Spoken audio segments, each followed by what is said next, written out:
안녕하세요. 고려대학교 DSB 연구실 석사과정 이지윤입니다.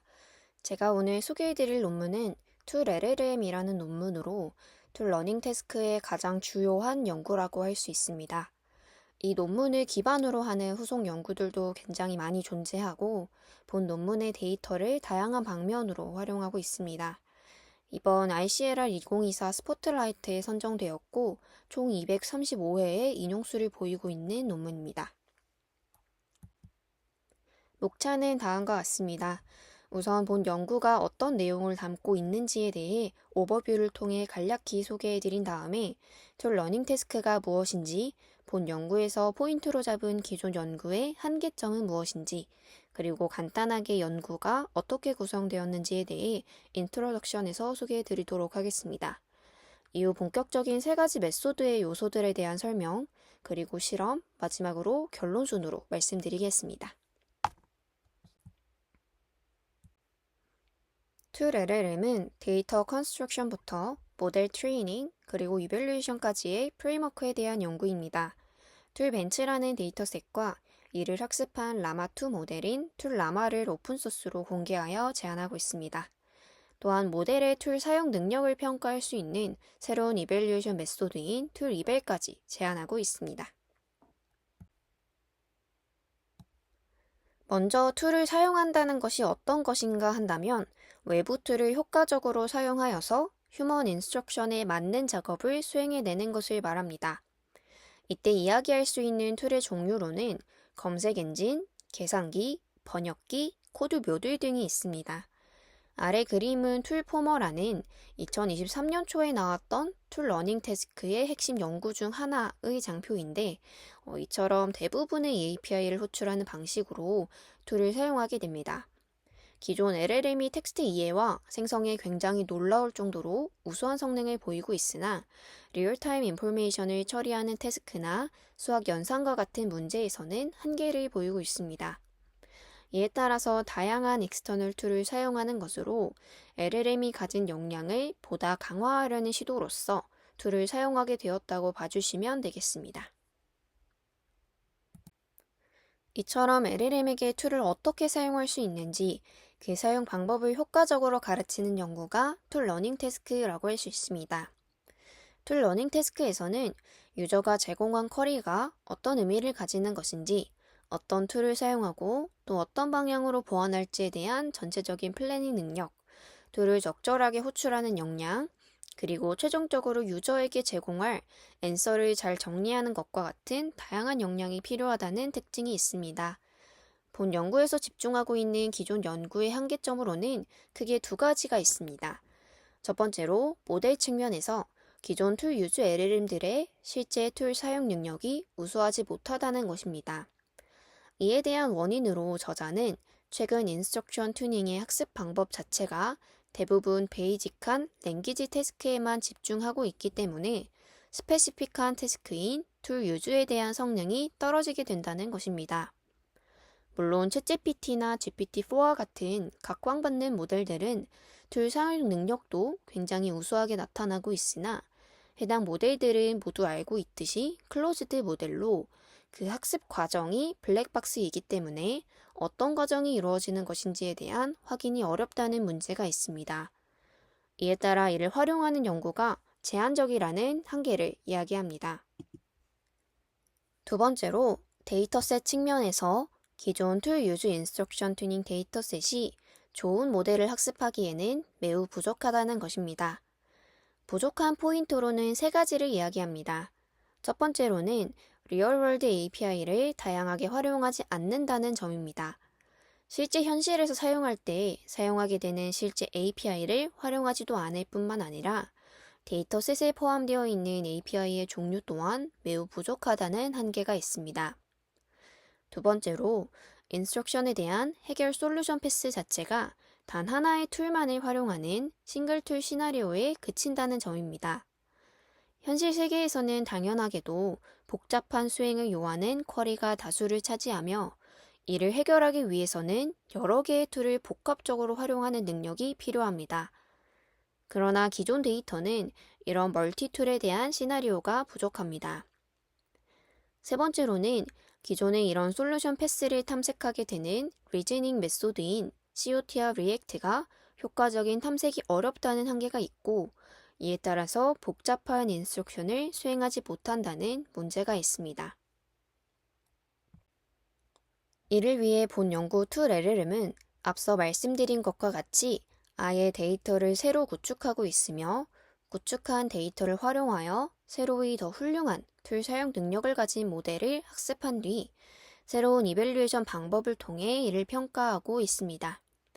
툴 LLM의 핵심 요소는 툴 벤치, 툴 라마, 툴 리벨이라고 할 수 있고, 뒤에 메소드에서 이 세 가지를 순차적으로 설명드리도록 하겠습니다.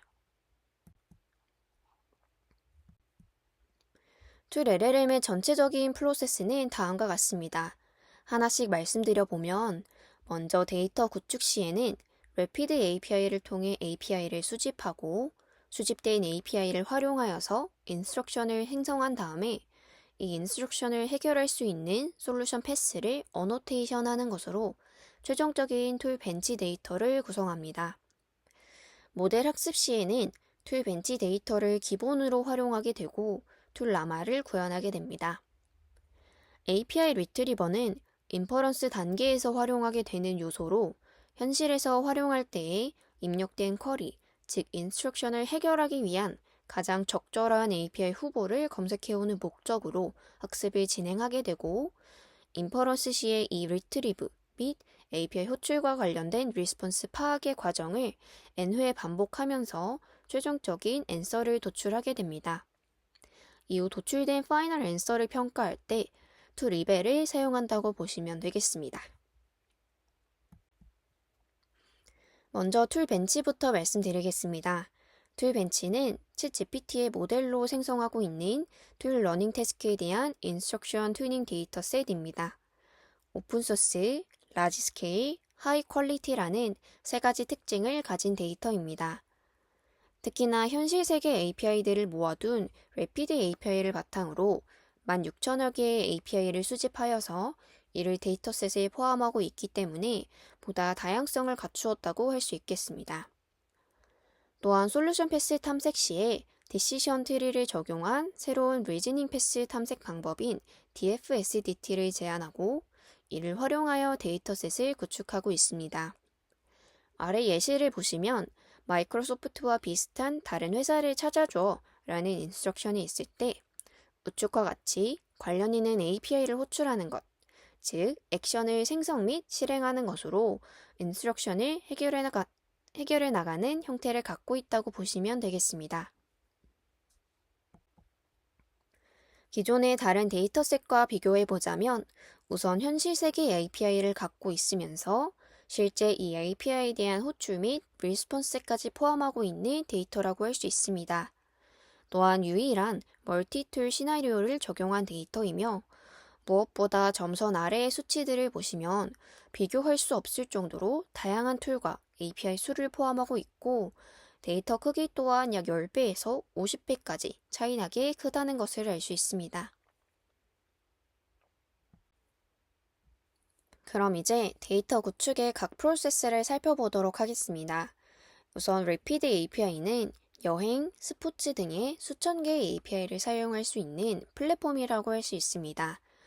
우측의 장표를 보시면 Rapid API는 카테고리 컬렉션, 툴, API의 계층적인 구조를 가지고 있습니다.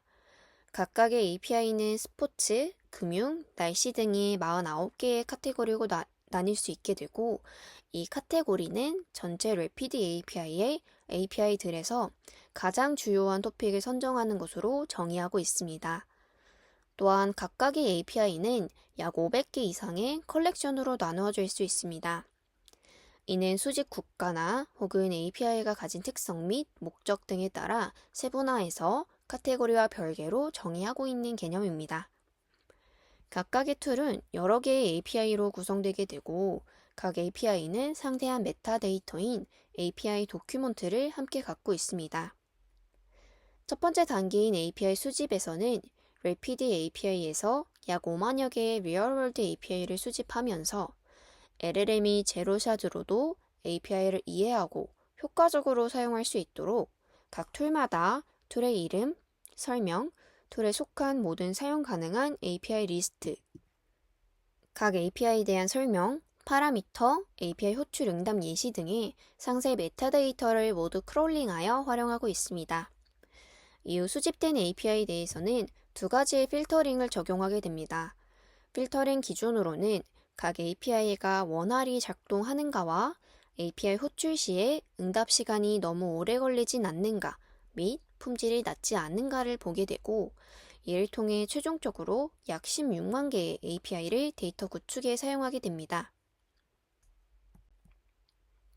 다음은 앞서 수집한 API를 활용하여서 인스트럭션을 생성하는 단계입니다.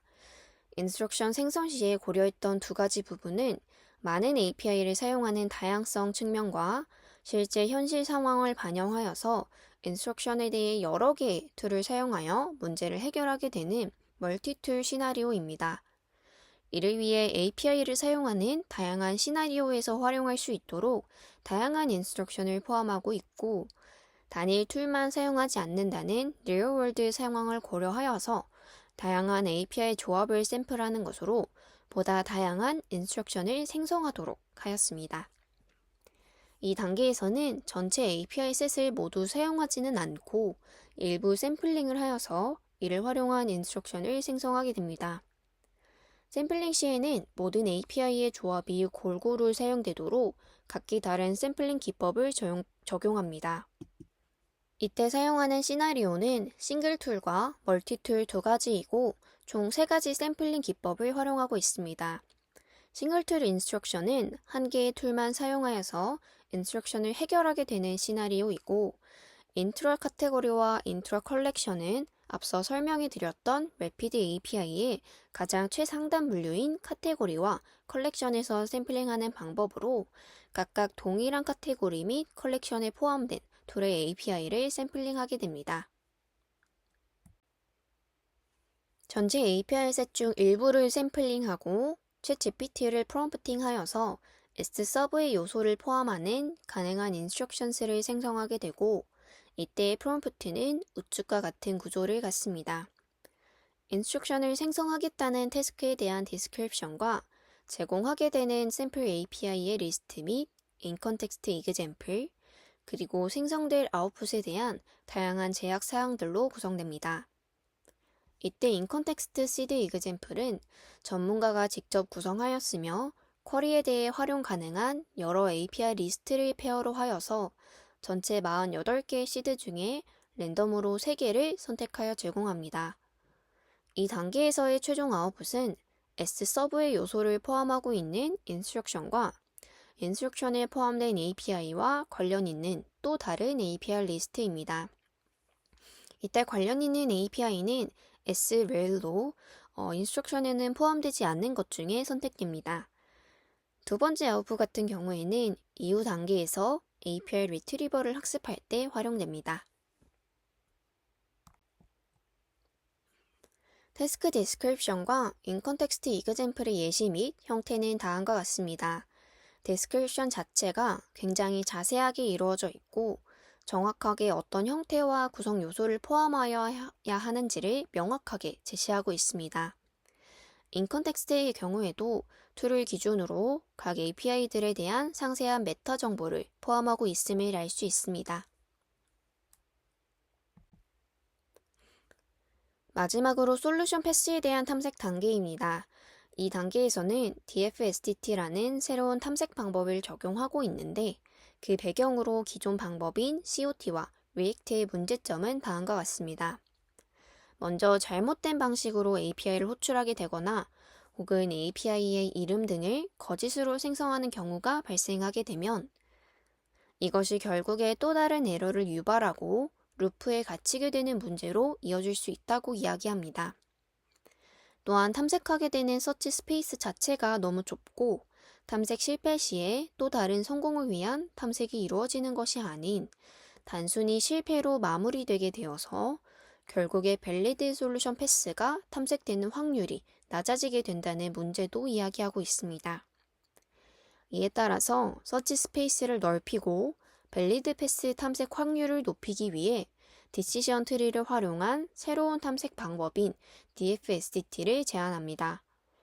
해당 방법의 경우에는 아래 장표를 보시면 리액트와 비교했을 때 훨씬 더 빠르게 효과적인 밸리드 패스를 탐색할 수 있는 것으로 확인되고 있습니다. 솔루션 패스 어노테이션 단계에서는 챗GPT를 활용하고 있습니다. 우측 그림과 같이 매 스텝마다 instruction, history, s서브를 입력으로 받고 이를 활용하여서 그 다음 액션을 생성하는 하나의 큰 흐름을 갖고 있습니다.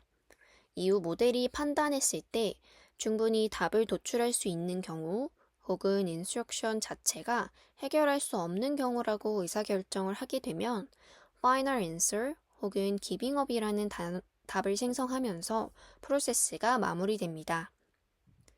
DFSDT는 여기에서 좌측 아래의 그림과 같이 하나의 패스를 탐색하기 시작하면 패스의 가능 여부를 끝까지 깊게 탐색해보고 페일의 경우 다시 위로 돌아가서 새로운 패스를 탐색 시작한다는 특징이 있습니다. 매 스텝마다 현재 탐색 중에 밸리드 패스를 따라서 진행할지 혹은 현재 패스를 포기하고 새로운 노드를 탐색할 것인지를 선택하면서 솔루션 패스를 찾아 나갑니다. 이에 따라 다양한 리즈닝 트레이스를 평가할 수 있게 되고 더 넓은 서치 스페이스를 가질 수 있다는 장점을 갖고 있습니다. 이런 방식으로 모든 인스트럭션에 대해 밸리드 솔루션 패스를 가지는 경우만 필터링하여서 최종적으로 약 12만 개의 데이터를 구축하고 있습니다. 이 단계에서 사용하는 프롬프트는 우측과 같은 구조를 갖습니다. 역시 마찬가지로 태스크에 대한 설명, 그리고 제공되는 API 및 히스토리에 대한 정보들, 아웃풋에 대한 여러 컨스트레인츠로 구성됩니다. 컨스트레인츠의 경우에는 다음 넥스트 액션의 구성에 대한 제약 조건과 생성할 결과물에 대한 제약 조건으로 이루어져 있습니다. 최종적인 학습 데이터는 약 12만 개의 히스토리로 구성되어 있습니다. 테스트 데이터 같은 경우에는 학습 데이터에 포함된 툴을 사용하는지 여부에 따라 인도메인과 아웃 오브 도메인으로 나뉘게 됩니다. 또한 두 가지 분류 기준에 따라서 6개의 그룹으로 나뉘어져 있습니다. 먼저 I1, 2, 3은 사용하는 툴이 한 개인지 혹은 여러 개인지에 따른 분류라고 할 수 있고 instruction, 툴, 카테고리와 같은 타입에 따른 분류는 학습 데이터에서 사용된 툴을 포함하는 인도메인과 그리고 사용되지 않은 언신 툴을 포함할 때 이 툴의 카테고리가 학습 데이터에 포함되었는가 두 가지로 또 분류할 수 있겠습니다. 이렇게 구성된 툴 벤치 데이터로 학습한 라마2 모델이 바로 툴 라마라고 보시면 됩니다. 툴 벤치 자체가 다양성 그리고 큰 사이즈라는 특징을 갖기 때문에 이를 활용하여 학습한 툴 라마 모델은 보다 새로운 것들에 대한 높은 일반화 성능을 가질 수 있다는 효과가 있습니다.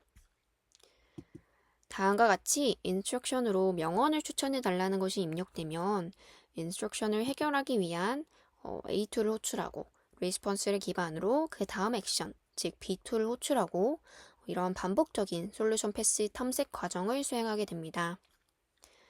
이 과정을 통해 최종적인 앤서를 도출하게 된다고 이해해 주시면 되겠습니다.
기본적으로 앞서 구성한 데이터의 경우에는 각 인스트럭션별로 그라운드 트루스로 사용되는 API 리스트 자체가 정의되어 있습니다.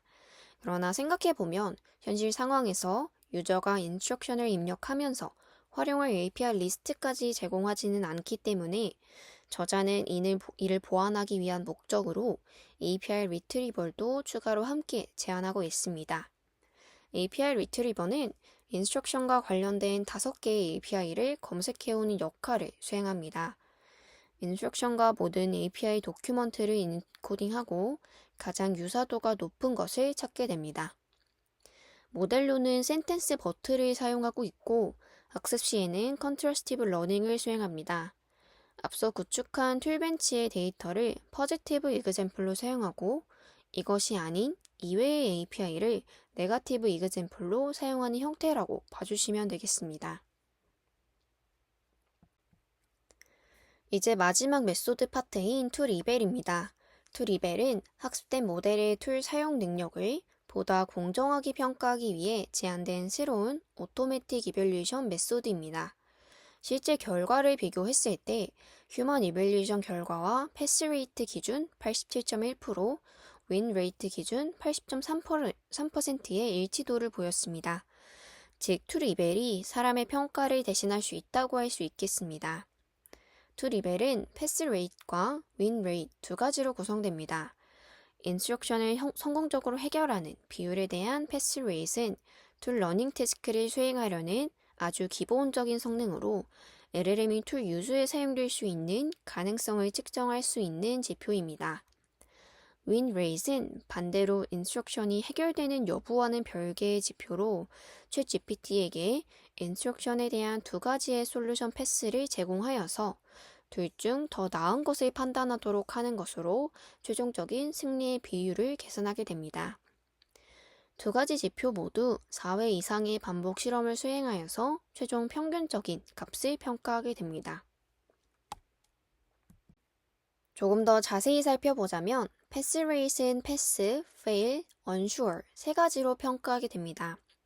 이때 인스트럭션 자체가 애초에 해결 가능한지 그 여부에 따라 각기 다른 세세한 평가 기준을 갖습니다.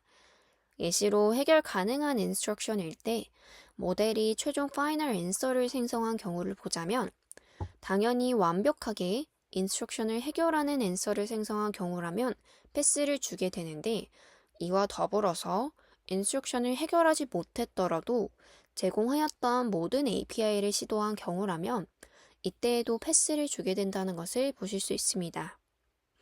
그 다음으로 윈 레이트는 win, tie, lose 3가지로 평가하게 됩니다. 2가지 솔루션 패스 중에 인스트럭션이 요구하는 정보를 더 풍부하게 포함한 경우 혹은 실패에 대한 원인을 더 상세하게 설명하는 경우 등 다양한 평가 기준으로 이를 평가하게 됩니다.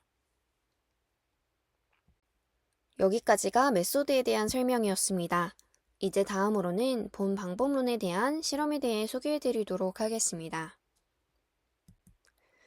먼저 API 리트리버가 효과적인가에 대한 실험입니다.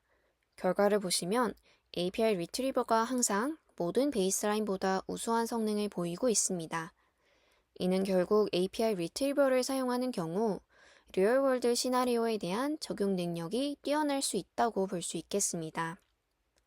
또한 싱글 툴인 i1의 성능이 일반적으로 멀티 툴인 i2와 i3보다도 높게 나타나고 있는데 이를 통해 실제로 하나의 툴을 사용한 시나리오가 보다 더 간단한 태스크임을 확인할 수 있습니다. 다음은 전체 모든 베이스라인과 본 논문의 방법론인 툴 라마 및 DFSDT를 적용한 모든 실험 결과에 대해 소개해드리도록 하겠습니다. 먼저 네모 박스를 보시면 비쿠나와 알파카의 성능이 모두 0으로 나타남을 알 수 있습니다. 두 모델은 인스트럭션 팔로잉 능력이 우수한 모델임에도 불구하고 툴 유저에 대한 평가 성능이 매우 낮은 것으로 볼 때 다시 한번 기존 인스트럭션 튜닝 방식 자체가 다양한 능력을 학습하여 갖기에는 부족한 방식이 아닐까라는 결론을 내릴 수 있는 부분이라고 볼 수 있습니다. 두 번째로 모든 경우에서 DFSDT를 사용하는 모델의 성능이 리액트를 사용했을 때보다 더 우수하게 나타났습니다. 특히나 챗 GPT에 DFSDT를 적용하게 되면 GPT-4에 리액트를 적용하는 것보다 더 우수한 성능을 보입니다. 이에 따라 툴 유저와 관련된 태스크를 잘 수행하는 의사결정 및 탐색 프로세스에서만큼은 DFSDT가 훨씬 더 우월한 방법론이라는 점을 확인할 수 있습니다. 그 다음으로 툴 라마와 다른 모델을 비교하였을 때에는 DFSDT를 적용한 툴 라마의 성능이 텍스트 다빈치나 클로드보다 우수했으며 챗 GPT와 유사한 수준의 성능을 보였습니다. 이에 따라 툴 벤치로 학습하는 경우 모델의 툴 사용 능력 자체를 충분히 이끌어낼 수 있게 되며 일반화 성능 향상에도 긍정적인 효과가 있다고 볼 수 있겠습니다. 마지막으로 API 리트리버를 적용하는 경우 기본적인 툴 라마 DFSDT보다도 더 높은 성능을 보였습니다. 이는 결국 기본적으로 제공되는 그라운드 트루스 API가 항상 최선의 정답을 포함하고 있는 셋은 아닐 수 있음을 보여주며 실제 현실 상황에서 보다 더 나은 답을 도출하기 위한 목적으로 API 리트리버를 충분히 사용할 수 있다는 그 효과성을 보여주고 있는 결과라고 할 수 있겠습니다. 여기까지가 모든 연구에 대한 소개였습니다. 마지막으로 컨클루전 이야기 드리고 발표 마치도록 하겠습니다. 툴 LLM은 LLM의 툴 유저 어빌리티를 향상시키고자 하는 목적을 가진 연구였습니다. 16,000개 이상의 리얼월드 API를 사용하여서 다양한 실제 시나리오를 다루는 데이터셋인 툴 벤치를 제안합니다. 또한 툴 벤치로 학습한 라마2 모델인 툴 라마를 제안하고 있고 마지막으로 모델의 툴 유저 어빌리티를 효과적으로 평가할 수 있는 툴 리벨까지 제안하고 있습니다. 이상으로 발표 마치겠습니다. 감사합니다.